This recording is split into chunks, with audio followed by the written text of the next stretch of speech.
नगरीय निकाय चुनाव करीब है। ऐसे में रफ्तार मीडिया की टीम राजधानी रायपुर के सभी वार्डों में भ्रमण कर 5 सालों में पार्षदों द्वारा किए गए कार्य की विवेचना कर रहा है। बीते दिनों हमने आपको वार्ड नंबर 34 का भ्रमण कराकर आम जनता की समस्याओं से अवगत कराया था और बताया था कि वार्डवासी अपने पार्षद से आखिर कितने खुश हैं। आपको बता दें कि ward number 34 Lal Bahadur Shastri ward से कांग्रेस के कामरान अंसारी पार्षद है। वहीं जनता से मुलाकात कर रफ्तार मीडिया वार्ड पार्षद के पास पहुंची और उनके वार्ड का हालचाल बताया। इस मामले में पार्षद कामरान अंसारी ने क्या कुछ कहा, आइए देखिए। दिख रहा है मच्छर गुच्छर घुस रहा है, हम लोग मच्छर में सो रहे हैं। हाँ, सफाई नहीं हो रहा है। कभी पार्षद आ रहा नहीं, चेहरा नहीं देख रहे हैं। को हटा देंगे। कामरान अंसारी कोई काम नहीं कर रहे हैं बोलने के बाद। आप के लिए 10 बार बोल चुके, 10 बार जा के भी यहाँ आने से हाँ ठीक है, कल आके पता कर देंगे। कल आके हमारे बच्चे यहाँ पर सोते रहते, घूमते रहते, खेलते रहते, गंदगी पानी में पूरा कुछ सुना ही नहीं है। छुप गया। हम लोग गए थे, इनका घर छुप जाता है, पार्षद छुप जाता है। और यहाँ पर भी गए निगम में भी मिला नहीं। अरे ना, यहाँ सब जगह का तैयारी हो गया, लेकिन शांति नगर में कभी कुछ चीज हो नहीं रहा पा रहा है बेटा। सब जगह हो रहा है लेकिन यहीं पर कुछ नहीं हो रहा है। ऐसी के ऐसी हम लोग का यहाँ 50 साल हो गया, यही नाला देख देख के है हम लोग। मैं पार्षद के इस खास एपिसोड में आपका एक बार फिर से स्वागत है। हम लगातार सभी वार्डों का भ्रमण कर रहे हैं और जान रहे हैं कि वहां का हाल चाल पिछले 5 सालों में कितना बदला है। अभी के जो पार्षद हैं वो कैसा कार्य कर रहे हैं, जनता अपने पार्षद से कितना खुश है। वहीं वार्ड नंबर 34 के पार्षद कामरान अंसारी हमारे साथ मौजूद है, इनसे चर्चा करेंगे। इनके वार्ड का हमने भ्रमण किया है, लोगों से जाना है कि आखिरकार कामरान अंसारी ने इन 5 सालों में कैसा कार्य किया है और जनता इनसे कितनी खुश है। आपका बहुत बहुत स्वागत है हमारे चैनल में।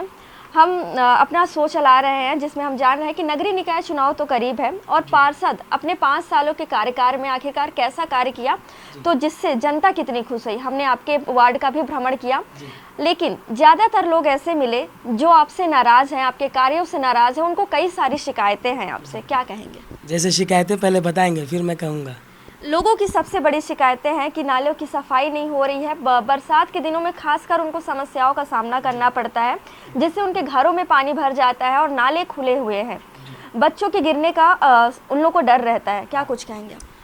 नाला जो है मैडम, वो नाला विगत 50 वर्षों का पुराना नाला है और उस नाले के लिए लोगों को शायद जानकारी है कि नहीं है मुझे नहीं मालूम, पर वहाँ नाले की स्वीकृति जब हुई थी तो सरकार बदल गई थी, कांग्रेस की सरकार बदली थी और 2 करोड़ 90 लाख रुपया भूपेश बघेल जी ने स्वीकृत किया था नाला कवर्ट करने के लिए, गहरीकरण के लिए। परंतु सरकार बदलने के पश्चात जब ये योजना को रोक दी गई तो उससे आहत होकर मैंने सरकार के खिलाफ़ एक मतलब लेटर और पत्र व्यवहार किया। तो पत्र व्यवहार से फिर पुनः वह पत्र वापस आया, परंतु यह प्रशासनिक लेवल के कार्य हैं।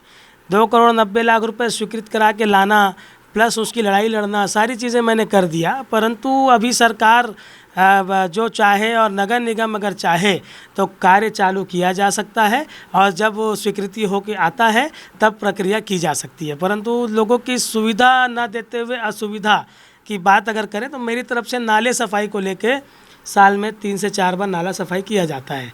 अब वो नाले की स्थिति यथा स्थिति अगर आप देखेंगे तो ऐसा है कि 2 लाख परिवार का पानी MG road, GE road, jail road, canal road, सारे लोगों का मिला जुला पानी को इकट्ठा करके अरमान नाले के माध्यम से बहा दिया जाता है।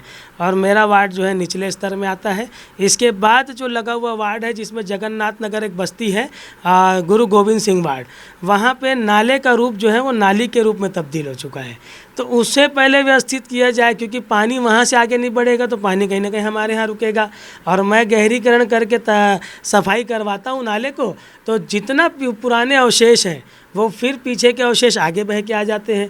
तो इस तरीके से नाले की सफाई मेरे द्वारा की जाती है। आप संबंधित लोगों से जो पूछेंगे कि कितने बार और कब कब सफाई हुई तो उसका डिटेल वहाँ के लोग भी बताएंगे। परंतु गंदगी जो आ रही है बाहर से बह के दूसरे वार्डों की, उसके लिए मैं भी शासन को और उसको लेटर लिख चुका हूँ। नाला कवर्ट का जल्द से जल्द मतलब किया जाएगा और उसको स्वीकृति करा के पुनः मैंने मंत्रालय भेजा है स्वीकृति के लिए। अब वो आएगा तो नाला निर्माण किया जाएगा। निजी अस्पताल के जो अवशेष हैं जो आपके क्षेत्र में है, उसके अवशेष बाहर आते हैं और नालों में बहते रहते हैं, उसके लिए क्या कुछ कार्रवाई की जाएगी? इसके लिए मैडम मेरे द्वारा नगर निगम में मतलब हेल्थ डिपार्टमेंट को शिकायत की जा चुकी है। इससे पहले भी कई बार शिकायत की जा चुकी है। इवन कई बार चालानी कार्रवाई भी की जा चुकी है उस हॉस्पिटल पे।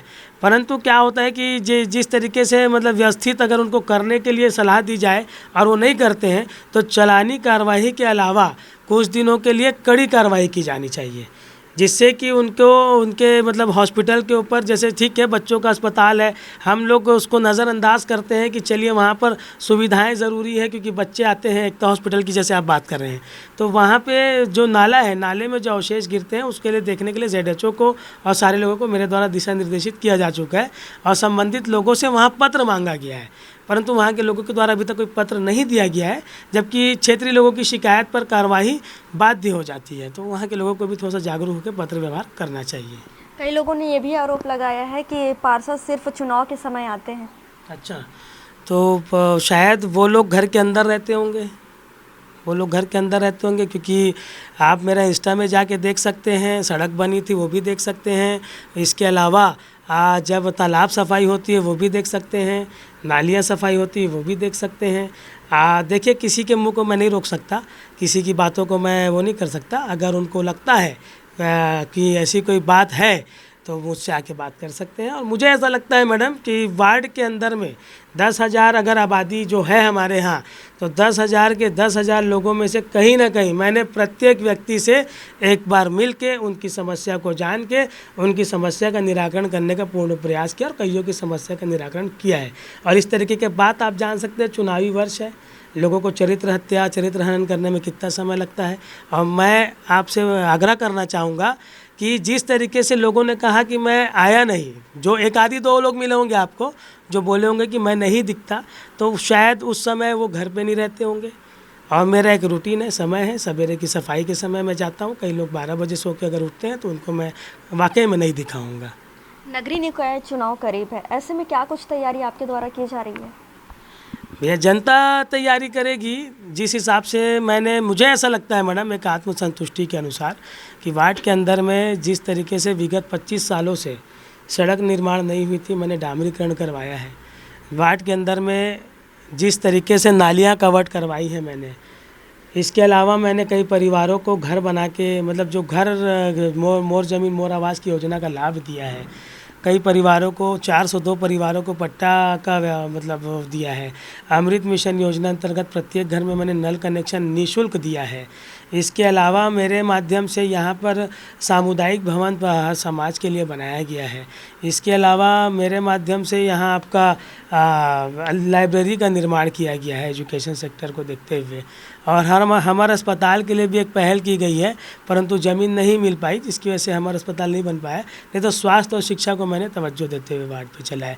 आत्मानंद स्कूल बनवाई है। आत्मानंद स्कूल में आप जाके देख सकते हैं, वार्ड के लगभग 300-350 बच्चे जो हैं वो पढ़ाई कर रहे हैं आज की तारीख में। पार्षद कार्यकाल पूरा होने को है, ऐसे में पार्षद निधि का उपयोग वार्ड में कितना किया गया डेवलपमेंट के लिए? आप देख सकते हैं, जैसे मैंने आपको बताया कि सामुदायिक भवन आप देख सकते हैं, नालियों का निर्माण देख सकते हैं आप, सड़क का निर्माण देख सकते हैं आप। इसके अलावा जैसे एक लाइब्रेरी का निर्माण आप देख सकते हैं। तो क्या होता है, पार्षद निधि का इस्तेमाल, जैसे कहीं हमने कुछ फाइल बनाई है और काम अगर कुछ वजह से रुक रहा है तो उसको हम आगे बढ़ा। जैसे मंदिर में ज्योति कक्ष का एक निर्माण कराना था, तो उस समय विधायक जी कुलदीप जुनेजा जी के माध्यम से 5 लाख रुपये स्वीकृत हुआ था, तो उसमें कुछ राशि कमी हुई थी, तो उसमें मैंने पार्षद निधि का इस्तेमाल किया था। तो ऐसी बहुत सारी जगह है, नालियों के निर्माण में मैंने किया है, पुलिया के निर्माण में मैंने किया है। कई सारी जगह जो इमरजेंसी कार्य होते हैं उसमें मैंने पार्षद निधि का इस्तेमाल किया है।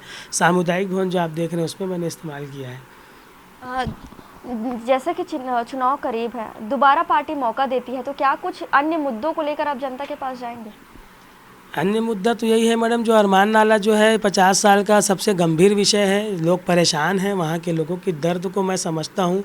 आप मेरा इंस्टा पे वीडियो देख सकते हैं, जब बारिश हुई थी, नाले में पानी जिस जगह से आप आ रहे हैं उस जगह पे मेरे माध्यम से जाके उस लोगों से मुलाकात की गई थी। भरे पानी में मैं खुद डूब के लोगों से मिलने गया था। तो उस तरीके से मुझे वो दर्द है कि लोग परेशान हैं, और बस ये है कि व्यवस्थित हो जाए, नाला कवर्ड हो जाए। परंतु कुछ जगह लोगों को जागरूक होने की भी आवश्यकता है कि अगर हम कचरा ना फेंकें, सफाई व्यवस्था अपने आसपास खुद से रखें। क्योंकि देखिए मैडम, कचरा गाड़ी आता है, सफाई के लिए लेबर जाते हैं और नालियाँ जो हैं वो रूटीन पे निकलती है। आप अगर चाहें कि डेली आपके दरवाजे पे निकले तो पॉसिबल नहीं है, वार्ड बड़े हैं, लेबर समुचित होते हैं। तो जिस तरीके से हमको जो प्रयास करते बनता है हम करते हैं। हम जनता से आग्रह ये करेंगे कि हमको वो भी सराहें और वो भी कहीं ना कहीं एक जागरूक जनता होते हुए हमारा साथ दें। तो अगर हम एक हैं तो हम अनेक बन जाएंगे और अनेक होने से हमारे वार्ड का विकास होगा। जिस तरीके से हमारे वार्ड में विकास के लिए जैसे लोगों ने सामुदायिक भवन बोला तो सामुदायिक भवन बना, जिसने सड़क बोला उसका सड़क बना। तो अगर हम जागरूक होकर जो चाहेंगे वो होगा। बहुत बहुत शुक्रिया आपको। जी बिल्कुल, आपको बता दें हमारे साथ राजधानी रायपुर के वार्ड नंबर 34 के पार्षद कामरान अंसारी मौजूद थे, जिनसे हमने जाना कि जिस प्रकार से जनता शिकायत कर रही है, कुछ जनता जो शिकायत कर रही है, जो इनके कई जनता ऐसे भी हैं जो इनके फेवर में है। हम लगातार आपको दिखा रहे हैं कि किस प्रकार से वार्ड में जो समस्याएं हैं, जो पार्षद हैं वो आखिरकार 5 सालों में क्या कुछ कार्य किए हैं, जिनसे आने वाले जो चुनाव है, नगरीय निकाय चुनाव, उसमें जनता किस आधार पर उनको दोबारा चुनेगी। कैमरा पर्सन ताकेश्वर साहू के साथ रफ्तार मीडिया के लिए शारदा काछी की रिपोर्ट।